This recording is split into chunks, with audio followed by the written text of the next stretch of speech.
Të nderuar shikues, përshëndetje, do jemi së bashku në edicionin informativ këtu në ekranin e kanalit 7, ku ndër të tjera do të ndiqni. Ambasadori i BE-s deklaron se financimi i partive është parakusht për integrimin, reformat i jap zgjidhje dhe përdorimit të fondeve shtetërore në fushat. Gjykata kushtetuese publikon vendimin e arsyetuar për çështjen Balluku, zbardhen argumentet e gjyqtarëve pro e kundër pezullimit nga detyra. Pas 11 ditësh bllokimi, rruga e Juglindjes hapet për makinat, autoritetet thonë se kjo situatë do të vijojë të paktën për 2 muaj sa të ndërtohet taksi alternativ. Skema e mbështetjes për fermerët do të jetë gati brenda javës tjetër, financime për bletarin, sektorin e peshkimit dhe të rinjt që kthehen në fshat.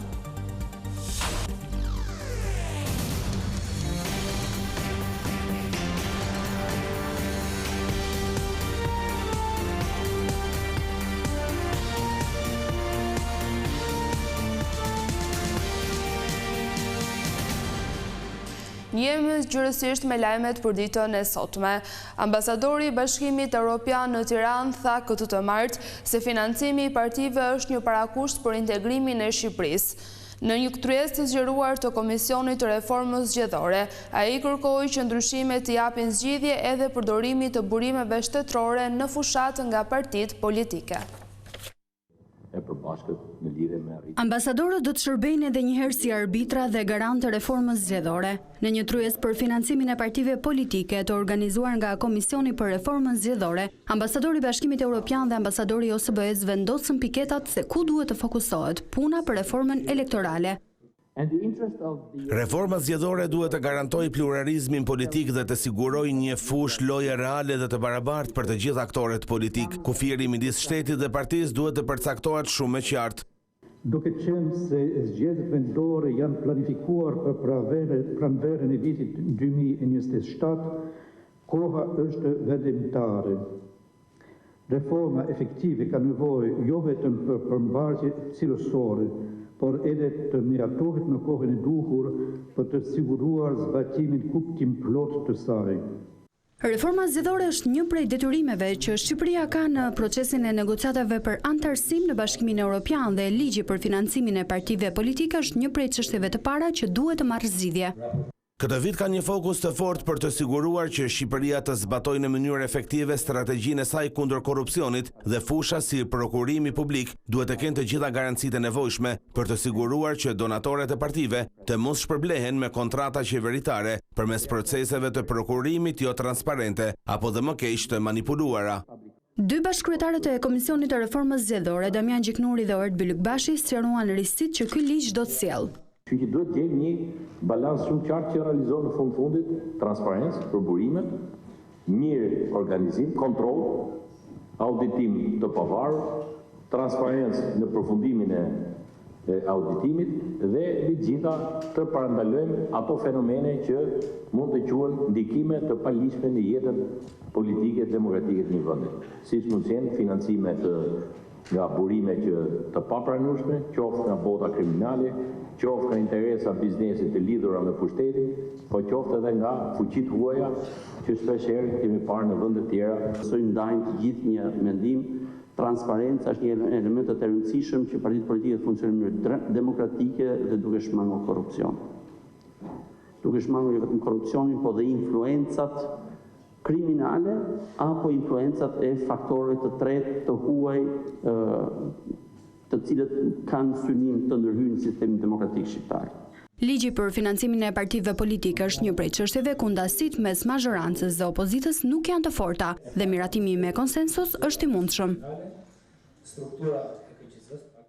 Kryeministri Edi Rama mblodhi kryesinë e Partisë Socialiste ku është folur për organizimin e strukturave.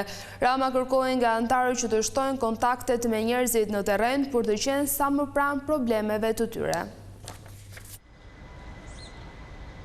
Pas mbledhjes së zgjeruar të grupit socialist, këtë të martë kryeministri Edi Rama mblodhi kryesinë.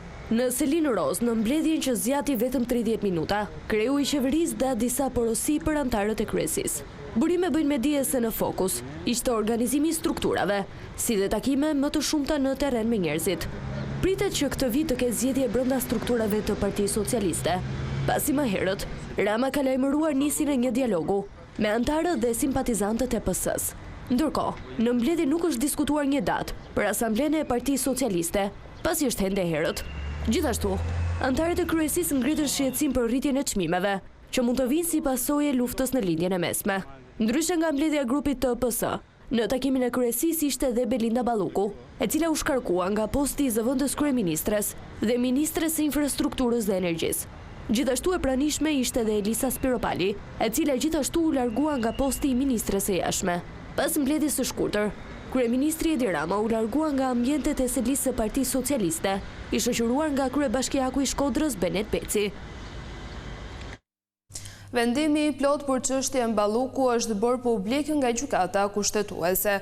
Ai rendit argumentet pro dhe kundër pezullimit, ndërkohë që gjyqtarët bien dakord se imuniteti që gëzon një ministër nuk mund të bëhet mburoje zbatimit të ligjit penal. Gjykata kushtetuese publikoi vendimin e arsyetuar për ankimimin e kryeministrit Edi Rama kundër pezullimit të ish-zëvendës kryeministres Belinda Balluku. Gjyqtarët në shqyrtimin e kësaj çështjeje u ndan 4 pro kryeministrit dhe argumenteve të tij se një ministër nuk mund të pezullohet nga gjykata dhe 4 kundër, pasi në gjykimin e tyre ndaj një ministri mund të aplikohet pezullimi si mas sigurie. Sipas ligjit të gjykatës kushtetuese, duhen 5 vota për t'i dhënë të drejtë një palje ndaj kërkesa e kryeministrit quhet rrëzuar. Në dokumentin e publikuar nga gjykata, 4 anëtarë që votuan pro kryeministrit arsyetojnë se SPAK mund të pezullojë një ministër, por vetëm pasi të vijë në parlament dhe të kërkojë autorizim. Për të garantuar balancimin ndërmjet interesit kushtetues për ushtrimin efektiv të ndjekjes penale dhe funksionimit të rregullt të pushtetit ekzekutiv, edhe masa kufizuese e pezullimit do duhet të kushtëzohet me autorizimin paraprak të kuvendit si mekanizëm kontrolli dhe ekuilibrimi institucional. 4 gjyqtarët që votuan kundër ankimimit të kryeministrit arsyetojnë se masa e pezullimit nuk përfshihet në mbrojtjen kushtetuese të ministrit dhe nuk pengon funksionimin e qeverisë. Kompetencat e institucionit mbeten të paprekura dhe mund të ushtrohen sipas mekanizmave kushtetues të zëvendësimit, duke garantuar vijimsinë e funksionimit të pushtetit ekzekutiv. Efektet faktike që një masë procedurale mund të ketë mbi ushtrimin e përkohshëm të funksionit ekzekutiv nuk përbëjnë në vetvete cënim të ndarjes së pushteteve. Gjyqtarët kanë rënë dakord në një çështje që lidhet me kuptimin e imunitetit për një ministër.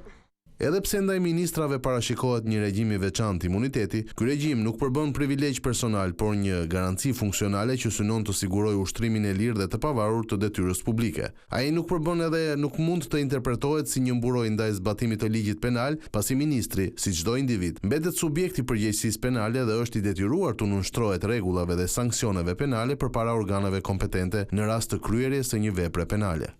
Për shkak se gjyqtarët nuk arritën të merrnin një vendim, debati nëse një ministër mund të pezullohet apo jo mbetet i hapur.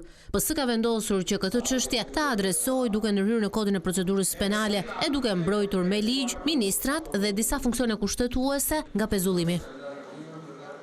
Është publikuar raporti i opozitës në Këshillin e Mandateve për çështjen Balluku. Në dokument citohen fjalët e prokurorëve të posaçëm, të cilët thonë se dëshmitarët janë intimiduar ose u janë ofruar para në këmbim të heshtjes.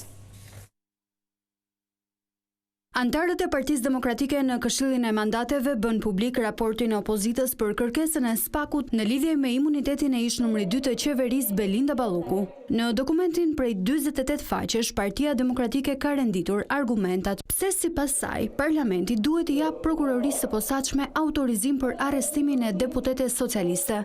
Por në këtë dokument publikohen për herë të parë detaje nga qëndrimi i prokurorëve të SPAK-ut në mbledhjen e Këshillit të Mandateve, e cila u zhvillua e mbyllur për shkak të sekretit hetimor. Jemi në fillimet e hetimeve të procedurave të tjera dhe akoma shumë veprime hetimore për të kryer për shumë procedura prokurimi, apo edhe prova shkresore për të administruar, që nuk janë administruar. Kemi patur mangësi nga autoriteti rrugor shqiptar sepse nuk na i ka sjellë në kohë. Na janë vonuar dhe akoma nuk i kemi administruar të gjitha dokumentacionet përkatëse të këtyre procedurave prokurimi.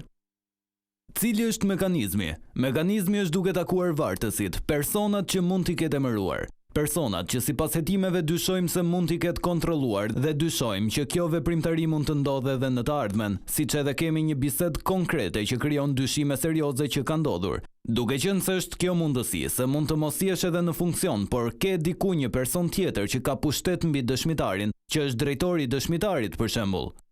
Nga raporti i PD-s mësohet se hetimi për zonjën Balluku përfshin aq dokumenta sa nëse do të printoheshin do të mbusheshin 2 apo 3 furgon me letra. Të relacioni dhe provat mbështetëse të relacionin dhe kemi paraqitur proces verbalin e transkriptimit të përgjimit të bisedave, të lejuara me vendim të gjykatës të datës 20/11/2025 në orën 12:23:35 sekonda. Ne kemi paraqitur si provë, në përmbajtje të këtij transkriptimi rezultojnë të dhëna për intimidimin e personave.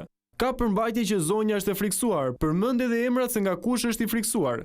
Emër zyrtari, por edhe persona të fortë në rang grupesh të tjera.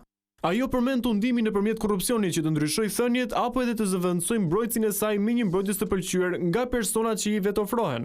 Kjo është shumë e qartë në përmbajtje. Atëherë në përmbajtje të asaj çfarë ka prodhuar ky transkriptim i bisedave të përgjuara bëhet fjalë për intimidimin nga persona jo zyrtar. Aty përmendet të fortë, e përmend vetë zonja, pra persona jo zyrtar. Pastaj nga personat zyrtar bëhet fjalë për persona nga kabineti i ministrit, është e shkruar. Ky është raporti i 5 antarëve të opozitës për kërkesën e SPAK-ut për arrestimin e Belinda Ballukut, ndërkohë që 5 antarët e Partisë Socialiste ende nuk e kanë bërë publik raportin e tyre.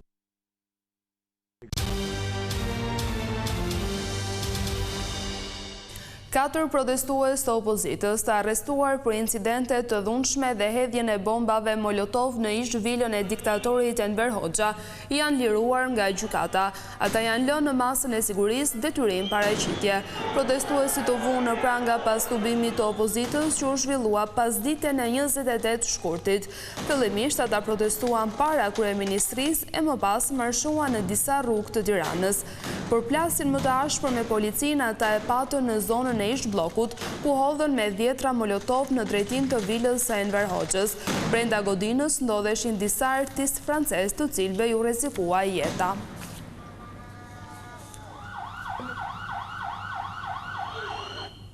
Procesi gjyqësor për dosjen e kryebashkiakut të Tiranës Erion Veliaj pritet të nisë në datën 9 mars. Trupi gjykues kryesohet nga gjyqtarja Angjelushe Tahiri, ndërsa dy relatorë do të jenë Alma Kodraliu dhe Rudina Palloj. Me 9 shkurt, gjykata e posaçme vendosi të kalojë për gjykim dosjen në ngarkim të Erion Veliajt, bashkëshortet së tij Ajola Xoxa, si dhe 28 personave e shoqërive, pjesë së njëjtës dosje. Kryebashkiaku i Tiranës ndodhet në arrest me burg që prej 10 shkurtit të vitit 2025. Veliaj akuzohet nga SPAK për korrupsion pasiv, pastrim parash, mos deklarim pasurie, shpërdorim detyre dhe futja e sendeve të ndaluara në burg. Merr fund bllokimi i rrugës kombëtare drejt Juglindjes. Mesditën e kësaj të martë, në pjesën e dëmtuar pranë Librazhdit, kaluan makinat e para. Autoritetet bën të ditur se kjo situatë pritet të zgjasë 2 muaj deri në ndërtimin e aksit alternativ. Mesditën e kësaj të martë është rikthyer qarkullimi në aksin Librazhd-Porrinjas pas 11 ditësh bllokim. Lëvizja do të kryhet përmes një devijimi provizor të ndërtuar ngjitur me pozicionin ekzistues të mëparshëm deri në realizimin e plotë të rrugës alternative. Vetëm të jetë e lirë, por kemi pengesa kaq. A je sigurt në qarkullimin që do bësh? Po, ma merr mendja se po, se mirë është. Se unë që dhe më bëjë shtrojnë, ka shumë mirë. Po, çfarë kërkoni, do të thonë ju si drejtues automjetësh për autoritetet? Po kjo vetëm të shtrohet, aq që ditë, ka çfarë bëjnë të autoritetet më. Në këtë aks do të lëvizin të gjitha mjetet, përfshirë edhe ato të tonazhit të rënd, por duke respektuar ngarkesën 8.2 ton për aks. Trafiku do të jetë i hapur për gjithë mjetet, por unë këtu gjej rastin të bëj një thirrje drejtuesve të mjeteve të tonazhit të rënd që të respektojnë peshën e tyre në aks. Në momentin që nuk respektohet, kjo pastaj mund të krijojë probleme në rrugë duke krijuar le të themi gropa që do vështirësojnë kalimin. Paralelisht do të punohet edhe për rrugën alternative mbi lumin Shkumbin. Do të kërkoj minimumi 60 ditë, sepse do vajen patjetër dhe nga kushtet e motit që do diktojnë ritmin e punimeve, por 60 ditë është afati që është minimale. Ta them që është minimal, jo maksimal, është minimal 60 ditë. Segmenti i hapur për qarkullim që të lidh me Juglindjen do të funksionojë me sinjalistik kantieri dhe përkohësisht do të jetë i pa asfaltuar deri në stabilizimin e shtresave. Më pas do të kryhet asfaltimi përfundimtar. Ministri i Bujqësisë tha këtë të martë se skema e re për fermerët përmban element të rinj që janë vendosur sipas kërkesës së grupeve të interesit. Mbështetje financiare shtesë do të përfitojnë edhe blegtarët si dhe sektori i peshkimit. Skema kombëtare e mbështetjes për fermerët do të jetë gati brenda javës tjetër. Jemi duke hartuar skemën sipas dëgjesave që kemi bërë me fermerët, nuk kemi arritur akoma të dalim me një skemë të re, pra çfarë do thotë që sot ne nuk mund të themi dot një skemë konkrete, fikse, pa dalë ne në konkluzionet përfundimtare. Besoj që deri javën që vjen, ne mbyllim të gjithë skemën përfundimtare të mbështetjes. Këtë vit ajo do të vi me disa ndryshime duke përfshirë dyfishimin e mbështetjes për bletarin. Fermerët na kanë kërkuar që nga 1.000 lekë për koshere ta kalojnë në një rast prej 2.000 lekësh. Ne kemi pasur një reflektim ndaj këtij sektori për ta ndihmuar dhe për ta çuar në një dyfishim të bletarisë, pra të koshereve për ta mbështetur në masën e dyfisht që ne kemi pasur në vitin 2025. Për ata që merren me peshkim përveç naftës, do të ketë një masë të re mbështetëse. Ata kanë kërkuar që ne të kalojmë edhe në një masë të re mbështetje në akvakulturë, përveç naftës që ata marrin për daljen det për peshkim, por të kalojnë edhe nëpërmjet akvakulturës apo mbështetjes që ne japim zonave që prodhojnë pjesën e rensatave, apo mbështetjes që ne duhet t'i japim këtij sektori që ne jemi duke reflektuar për të hapur një masë të re dhe mbështetje ndaj sektorit të akvakulturës. Për të rinj që duan të përfitojnë 7 deri në 10.000 euro për investime në blegtori, gjatë diskutimeve në Komisionin për Bujqësinë, u shpjegua se kriteri do të jetë që aplikuesit ta njohin sektorin. Po ashtu, ministri përsëriti edhe se fondet e IPARD-it pritet të zhbllokohen brenda këtij viti.